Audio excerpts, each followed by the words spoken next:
महाराष्ट्र के जेनजी देवव्रत महेश रेखे ने वो काम कर दिखाया है जो भारत के इतिहास में आज के पहले केवल 2 बार हुआ था। उन्होंने शुक्ल यजुर्वेद के माध्यन्दिनी शाखा के दंडक्रम पारायण को मात्र 50 दिन में कर दिखाया, वो भी बिना किसी त्रुटि के। लेकिन इससे देश को क्या फायदा, ये प्रश्न बहुत उठ रहा है। तो सबसे पहले दंडक्रम पारायण को समझते हैं। साथियों, वेद दुनिया के इकलौते धार्मिक ग्रंथ हैं जिनमें स्वरों का विज्ञान निहित है, इसलिए एक भी स्वर में कोई त्रुटि ना हो, इसके लिए हमारे ऋषि मुनियों ने 8 प्रकार के विकृति पाठों की व्यवस्था की थी, जिसमें से दंडक्रम सबसे कठिन होता है। मान लीजिए एक मंत्र में 5 शब्द हैं, 1 2 3 4 5। अब इसको पढ़ा कैसे जाएगा? इसको 4 चरणों में पढ़ा जाएगा।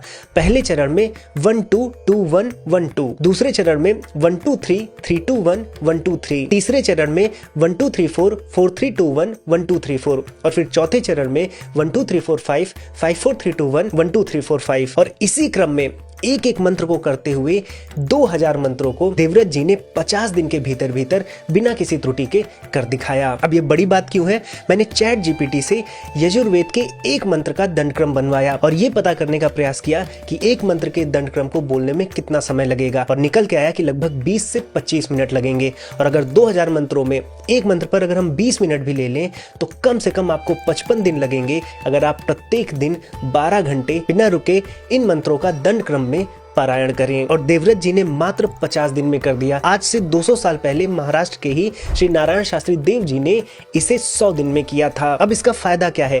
ये मानव की अद्भुत शक्ति का रिवाइवल है। अगर आप देखें तो मेमोरी साइंस में, न्यूरोलॉजी में, फोनेटिक्स में, लिंग्विस्टिक्स में और भारत की जो हिस्टोरिकल प्रैक्टिसेस हैं उनके डोमेन में एक नई फील्ड खुल गई है। अब पूरा विश्व केवल जानता ही नहीं है, देख भी सकता है कि जिन अद्भुत ऋषियों की बात भारत करता है, ऐसे ऋषि माइथोलॉजिकल नहीं है बल्कि हमारे बीच में बन सकते हैं। और फिर पिछले 20 वर्षों में एआई के आने के बाद, सोशल मीडिया के आने के बाद, इंटरनेट के आने के बाद ज्यादा हम फोन्स को यूज करते हैं, जिसके कारण से साइंटिफिक रिसर्च हमें बार बार बता रही है कि हम मेमोरी लॉस से पीड़ित हैं, जिससे मेंटल प्रॉब्लम्स भी बढ़ी हैं। और ऐसे में देवव्रत जैसे तपस्वियों ने मेंटल प्रॉब्लम्स को सॉल्व करने की दिशा में एक नया कदम रखा है। और यहाँ पर जो वामपंथी कंपेयर कर रहे हैं कि भारत के जेनजी ये कर रहे हैं और देखिए चाइना के जेनजी क्या कर रहे हैं, तो आप मुझे ये बताइए कि अमिताभ बच्चन की एक्टिंग से भारत को क्या फायदा होता है? विराट कोहली जब शतक मारते हैं तो इसरो की कौन सी सैटेलाइट लॉन्च हो जाती है? या नीरज चोपड़ा जी के गोल्ड पदक ला देने से भारत में कौन सा टेक्नोलॉजिकल एडवांसमेंट हो गया? लेकिन हम मनुष्य इन सभी चीजों को सेलिब्रेट करते हैं क्योंकि हम में से कुछ ही लोग